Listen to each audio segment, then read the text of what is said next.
ഇപ്പോൾ ഗോപിക സുരേഷ് ഉണ്ട്. അവർ ദുബായിൽ നിന്നാണ് ചേരുന്നത്.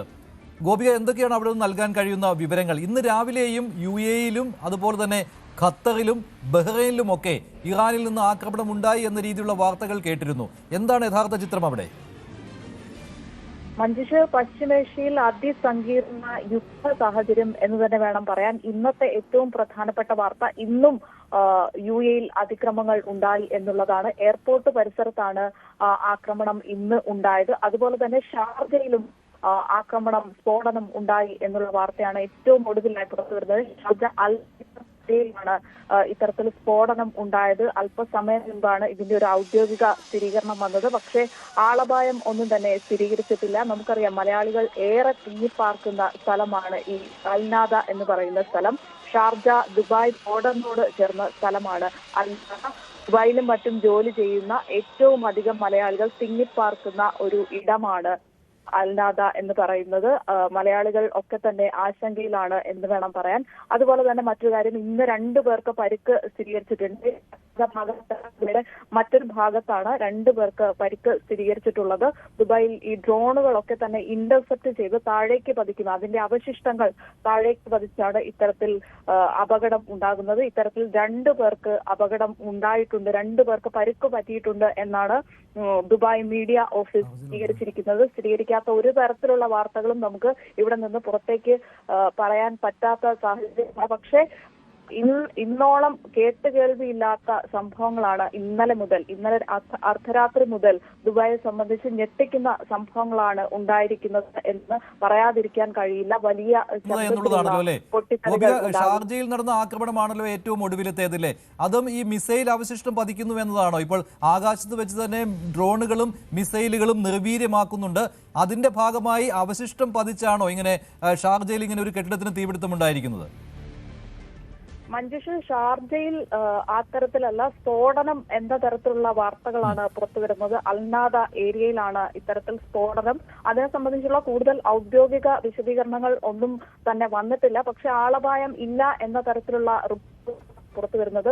ഏറ്റവും കൂടുതൽ മലയാളികൾ തിങ്ങിപ്പാർക്കുന്ന സ്ഥലമായതുകൊണ്ട് തന്നെ കേരളത്തിനെ സംബന്ധിച്ചും ഒക്കെ തന്നെയും കേരളത്തിലിരുന്ന് വാർത്തകൾ കണ്ടുകൊണ്ടിരിക്കുന്ന മലയാളികളെ സംബന്ധിച്ചും ഒക്കെ തന്നെ വലിയ തരത്തിലുള്ള ആശങ്കയാണ്. ഈ അൽനാദ എന്ന് പറയുന്നത് ഒരുപാട് ആൾക്കാർ തിങ്ങിപ്പാർക്കുന്ന വലിയ കൂറ്റൻ കെട്ടിടങ്ങൾ, അതായത് താമസിക്കാനുള്ള കൂടുതൽ സൗകര്യങ്ങളുള്ള അത്തരത്തിൽ ഒരു തിരക്കേറിയ ദുബായിയുടെയും ഷാർജയുടെയും ബോർഡറാണ് ഈ അൽനാദ. അത്തരത്തിലൊരു തിരക്കേറിയ സ്ഥലത്താണ് ഇത്തരത്തിൽ സ്ഫോടനം ഉണ്ടായിരിക്കുന്നത്. ഇത് അവശിഷ്ടങ്ങൾ പതിച്ചുള്ള സ്ഫോടനം ആണ് എന്ന തരത്തിലുള്ള റിപ്പോർട്ടുകളൊന്നും തന്നെ പുറത്തു വരുന്നില്ല. സ്ഫോടനം എന്ന തരത്തിലുള്ള റിപ്പോർട്ടുകളാണ് പുറത്തു വരുന്നത്. നമുക്കറിയാം, ഇപ്പോഴത്തെ ഇറാന്റെ ഒരു സാഹചര്യം അവർ ഒന്നും നോക്കാതെയുള്ള ഒരു തരത്തിലുള്ള ആക്രമണമാണ് ഇപ്പോൾ വന്നുകൊണ്ടിരിക്കുന്നത് എന്ന് തന്നെ പറയാൻ. കഴിഞ്ഞ രാത്രിയൊക്കെ ദുബായെ സംബന്ധിച്ച് ഞെട്ടിക്കുന്ന സംഭവങ്ങളാണ്. വലിയ ശബ്ദത്തിലുള്ള പൊട്ടിത്തെറികളാണ് ഇവിടെ ഉണ്ടായത്.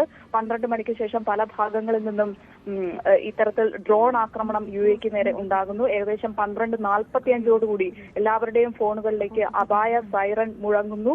സുരക്ഷിത സ്ഥാനങ്ങളിലേക്ക് മാറണം എന്ന തരത്തിൽ നിർദ്ദേശങ്ങൾ ഉണ്ടാകുന്നു. വീടുകൾക്ക് പുറത്തേക്ക് ഇറങ്ങരുത് എന്ന തരത്തിൽ അതോറിറ്റീസിന്റെ ഭാഗത്തു നിന്ന് മുന്നറിയിപ്പുകൾ ഉണ്ടാകുന്നു. മുൻകാലങ്ങളിലൊന്നും കേട്ടുകേൾവിയില്ലാത്ത സംഭവങ്ങളാണ് UAE സംബന്ധിച്ച് ഉണ്ടാകുന്നത്.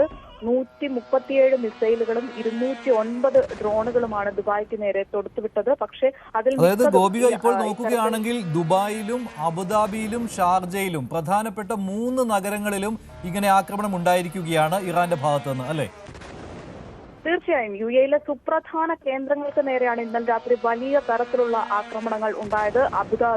ദുബായ് വിമാനത്താവളം, ദുബായ് വിമാനത്താവളം, ദുബായിലെ ആഡംബര ഹോട്ടലായ ബുർജ് അൽ അറബ്. നമ്മളിപ്പോൾ ഈ ബുർജ് അൽ അറബ് എന്നൊക്കെ പറഞ്ഞു കഴിഞ്ഞാൽ ദുബായിയെ സംബന്ധിച്ച് അവരുടെ ഒരു ഐക്കോണിക് കെട്ടിടം എന്ന് തന്നെ പറയാം. അതുപോലെ തന്നെ ജബൽ അലി പോർട്ട്, അവിടങ്ങളിലൊക്കെയാണ് ഇത്തരത്തിൽ ഡ്രോണുകൾ പതിച്ചു എന്ന ഒരു തരത്തിലുള്ള സ്ഥിരീകരണം തന്നെ UAE-യുടെ ഭാഗത്തു നിന്ന് വരികയാണ്.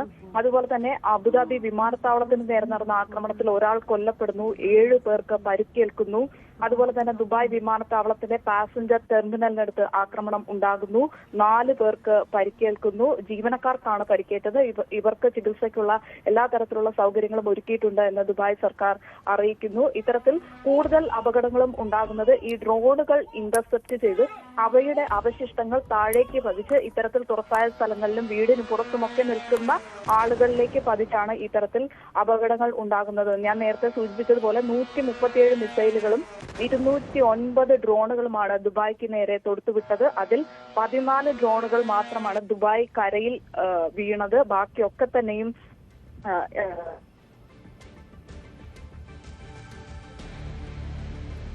ഹലോ ഗോപിക, കേൾക്കാമോ? ദുബായിലും അബുദാബിയിലും ഒടുവിൽ ഷാർജയിലും ഇങ്ങനെ ആക്രമണം ഉണ്ടായിരിക്കുന്നു എന്നുള്ളതാണ്. അൽ നഹ്ദ അവിടെ, അതാണ് ഷാർജയിൽ ഇറാന്റെ ആക്രമണം ഉണ്ടായ സ്ഥലം. അവിടെ ഒരു കെട്ടിടത്തിന് നേരെയാണ് ആക്രമണം ഉണ്ടായിരിക്കുന്നത്. അതോടൊപ്പം ദുബായിലും അബുദാബിയിലും നേരത്തെ തന്നെ ഇത്തരത്തിൽ ഇറാന്റെ ആക്രമണം റിപ്പോർട്ട് ചെയ്തതാണ്. UAE-യിലെ പ്രധാനപ്പെട്ട സ്ഥലങ്ങളിൽ ഇറാന്റെ ഭാഗത്ത് നിന്ന് ആക്രമണം ഉണ്ടാകുന്നു. അതോടൊപ്പം തന്നെയാണ് മറ്റ് ഗൾഫ് രാജ്യങ്ങളിലും ബഹ്റൈൻ നേരത്തെ റിപ്പോർട്ട് ചെയ്തതാണ്. ഖത്തറിലും നേരത്തെ പലതവണ റിപ്പോർട്ട് ചെയ്തതാണ്. ഇന്നലെ മുതൽ ഖത്തറിൽ വിവിധയിടങ്ങളിൽ, ദോഹയിൽ പ്രത്യേകിച്ച് ആക്രമണം നടക്കുന്നുണ്ടായിരുന്നു ഇറാന്റെ ഭാഗത്ത് നിന്ന്. അതുപോലെ സൗദിക്ക് നേരെ ആക്രമണം ഉണ്ടായി. സൗദിയും ശക്തമായിട്ട് തന്നെ ഇറാന്റെ ആക്രമണത്തെ അപലപിച്ചിരിക്കുകയാണ്. UAE-യും അപലപിച്ചിട്ടുണ്ട്. അതുപോലെ തന്നെ ബഹ്റൈൻ ഇന്ന് രാവിലെ ഔദ്യോഗികമായിട്ടുള്ള വാർത്താക്കുറിപ്പ് പുറത്തിറക്കുകയാണ്. ബഹ്റൈൻ വിദേശകാര്യ മന്ത്രാലയം മറ്റ് രാജ്യങ്ങളും ഇക്കാര്യത്തിൽ ഗൾഫ് രാജ്യങ്ങൾക്കൊപ്പം നിൽക്കണം, ഇറാന്റെ ഈ ആക്രമണം നിർത്തണം എന്ന് ആവശ്യപ്പെടണം എന്നുള്ള കാര്യം ബഹ്റൈനിൽ നിന്നും ഔദ്യോഗികമായിട്ട് തന്നെ അറിയിച്ചിരുന്നു. ജോർദാനിലും ആക്രമണം ഉണ്ടാവുകയാണ് ഇറാന്റെ ഭാഗത്ത് നിന്ന്. കുവൈറ്റിന് നേരെയും ഇറാന്റെ ആക്രമണം തുടക്കത്തിൽ തന്നെ ഉണ്ടായിരുന്നു. തൊട്ടടുത്ത് കിടക്കുന്ന കുവൈറ്റിന് നേരെയാണ് ആദ്യം ആക്രമണം ഇറാൻ നടത്തിയത്. ഇറാന് നേരെ ഇസ്രായേൽ അമേരിക്ക സംയുക്ത നീക്കം ഉണ്ടായതിന് തൊട്ട് പിന്നാലെയായിരുന്നു കുവൈറ്റിന് നേരെ ആക്രമണം ഉണ്ടായിരിക്കുന്നത്. ഇന്ന് എന്തായാലും UAE-യിലാണ്, ദുബായിലും അബുദാബിയിലും ഷാർജയിലും ഇറാൻ അയച്ചിരിക്കുന്ന ഡ്രോണുകളും മിസൈലുകളും അതിൻ്റെ അവശിഷ്ടങ്ങളും പതിച്ചിരിക്കുകയാണ്. നിർവീര്യമാക്കുന്നുണ്ട് ഡ്രോണുകളെയും അതുപോലെ തന്നെ മിസൈലുകളെയും. പക്ഷേ മിസൈലിൻ്റെയും ഡ്രോണുകളുടെയും അവശിഷ്ടം പതിച്ചാണ് ഇത്തരത്തിലുള്ള അപകടം ഉണ്ടായിരിക്കുന്നത്. ഇത് ഖത്തറിലെ ദൃശ്യമാണ് കാണുന്നത്. ദോഹയിൽ മിസൈൽ പതിച്ചതിൻ്റെ, ഡ്രോണുകൾ പതിച്ചതിൻ്റെ ദൃശ്യങ്ങളാണ് ഈ കാണുന്നത്. ഗോപിക തുടരുന്നുണ്ട്. ഗോപിക, മറ്റ് വിവരങ്ങൾ എന്തൊക്കെയാണ്? മറ്റ് GCC രാജ്യങ്ങളിലെ വിവരങ്ങൾ കൂടി കിട്ടിയിട്ടുണ്ടോ? എന്തെങ്കിലും പുതിയ ആക്രമണങ്ങൾ ഉണ്ടായിട്ടുണ്ടോ ഇറാന്റെ ഭാഗത്തു നിന്ന്? മഞ്ജുഷ്, മറ്റ് GCC രാജ്യങ്ങളെ സംബന്ധിച്ച് നോക്കുകയാണെങ്കിൽ ബഹ്റൈനിലെ ക്രൗൺ പ്ലാസ ഹോട്ടലിന് നേരെയാണ് ഇന്ന് ആക്രമണം ഉണ്ടായത്. കുവൈറ്റിലും ഈ തരത്തിൽ സ്ഫോടന ശബ്ദങ്ങൾ കേട്ടു എന്നാണ് കുവൈറ്റിൽ നിന്ന് അറിയാൻ കഴിയുന്നത്. കുവൈറ്റിൽ പലതരത്തിൽ സൈറൻ മുഴങ്ങുന്ന ശബ്ദങ്ങളും കേട്ടിരുന്നു. അതുപോലെ തന്നെ ഖത്തറിലെ 11 ഇടങ്ങളിലാണ് സ്ഫോടന ശബ്ദം കേട്ടത് എന്നാണ് അറിയാൻ സാധിക്കുന്നത്. ഖത്തറിൽ 16 പേർക്കാണ് പരിക്കേറ്റത് എന്നും അറിയാൻ സാധിക്കുന്നു. അതുപോലെ തന്നെ കുവൈറ്റിൽ US കരസേന ആസ്ഥാനം ലക്ഷ്യമിട്ടാണ് ആക്രമണം. ബഹ്റൈനിലാണെങ്കിൽ അമേരിക്കയുടെ 5ാം കപ്പൽപ്പടയുടെ ആസ്ഥാനത്തിന് നേരെയാണ് ആക്രമണം. അത്തരത്തിൽ എല്ലാ GCC രാജ്യങ്ങളും കഴിഞ്ഞ ദിവസമൊക്കെ നമ്മൾ കണ്ടതാണ്, ഒരേ സമയം 6 GCC രാജ്യങ്ങൾക്ക് നേരെയാണ് ആക്രമണം ഉണ്ടാകുന്നത് ഇറാന്റെ ഭാഗത്തു നിന്ന്. അതുപോലെ തന്നെ ട്രംപിന്റെ മുന്നറിയിപ്പ്, ഇതുവരെ കണ്ടിട്ടില്ലാത്ത തരത്തിലുള്ള ആക്രമണം ഇറാന് നേരെ ഉണ്ടാകും എന്ന ട്രംപ് ഇന്ന് മുന്നറിയിപ്പ് നൽകിയതോടുകൂടി അതിശക്തമായി തന്നെ ഒന്നും നോക്കാതെ ഇറാൻ തിരിച്ചടിക്കുന്നു എന്ന് തന്നെ വേണം നമുക്ക് പറയാൻ. അതുകൊണ്ട് തന്നെ പശ്ചിമേഷ്യയിൽ അതിസങ്കീർണ യുദ്ധ സാഹചര്യം എന്ന് തന്നെ ഇന്നലെ രാത്രി മുതൽ ആ തരത്തിൽ ജനങ്ങളൊക്കെ തന്നെ ഭീതിയിലാണ്. പക്ഷേ അതോറിറ്റീസിന്റെ കൃത്യമായ മുന്നറിയിപ്പുകളും ഇടപെടലുകളും ഒക്കെ തന്നെ കൃത്യമായി എല്ലാ GCC രാജ്യങ്ങളിലും ഉണ്ട് എന്ന് തന്നെ വേണം പറയാൻ. നേരത്തെ സൂചിപ്പിച്ചതുപോലെ 137 മിസൈലുകൾ അയച്ചതിൽ 14 ഡ്രോണുകൾ മാത്രമാണ്. 137 മിസൈലുകളും 209 ഡ്രോണുകളും തൊടുത്തുവിട്ടതിൽ 14 ഡ്രോണുകൾ മാത്രമാണ് കര തൊട്ടത്. അതുപോലെ തന്നെ എല്ലാ മിസൈലുകളും അന്തരീക്ഷത്തിൽ വെച്ച് തന്നെ ഇന്റർസെപ്റ്റ് ചെയ്യുന്ന കാഴ്ചയാണ് കാണാൻ സാധിക്കുന്നത്. അതുപോലെ തന്നെ പ്രധാനപ്പെട്ട കാര്യം, 2ാം ദിവസവും ഗൾഫ് വ്യോമപാത നിശ്ചലമാണ്.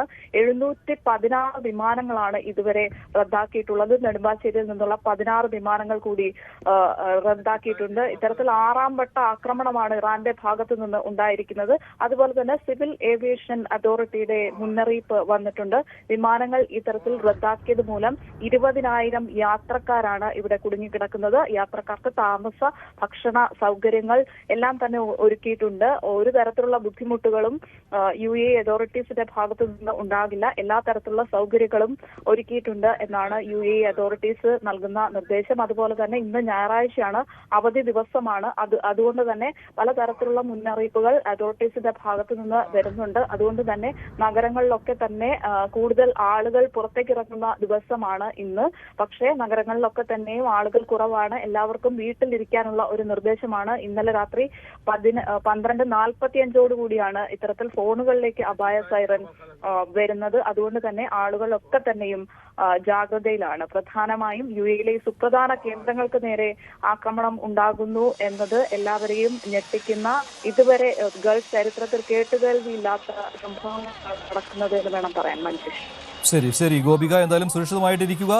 UAE-യിൽ ശക്തമായ രീതിയിലുള്ള ആക്രമണമാണ് ഇറാൻ നടത്തിക്കൊണ്ടിരിക്കുന്നത്. അതിന്റെ ദൃശ്യങ്ങളും പുറത്തു വരുന്നുണ്ട്. UAE-യിൽ അബുദാബി, ദുബായ്, ഷാർജ എന്നിവിടങ്ങളിലാണ് ഇറാന്റെ ഭാഗത്ത് നിന്ന് ആക്രമണം ഉണ്ടായത്. ഖത്തറിലേക്ക് 65 മിസൈലുകളും 12 ഡ്രോണുകളുമാണ് ഇറാൻ വർഷിച്ചത്. ഇറാൻ ഇന്നത്തെ ആക്രമണമാണ് ഖത്തറിന് നേരെ. ഖത്തറിൽ പ്രധാനമായിട്ടും തലസ്ഥാനമായ ദോഹയിലാണ് ഇങ്ങനെ ആക്രമണം ഉണ്ടായത്. വിവിധ ആക്രമണങ്ങളിൽ 8 പേർക്കാണ് ഖത്തറിൽ പരിക്കേറ്റത്. ദോഹയിലെ വിവിധ ഭാഗങ്ങളിൽ സ്ഫോടന ശബ്ദങ്ങൾ കേട്ടതായിട്ടും ദൃക്സാക്ഷികൾ പറയുന്നുണ്ടായിരുന്നു. വിവിധ മാധ്യമങ്ങളും ഇക്കാര്യങ്ങൾ റിപ്പോർട്ട് ചെയ്യുന്നുണ്ട്. ഗൾഫ് മാധ്യമങ്ങൾ റിപ്പോർട്ട് ചെയ്യുന്നുണ്ട്.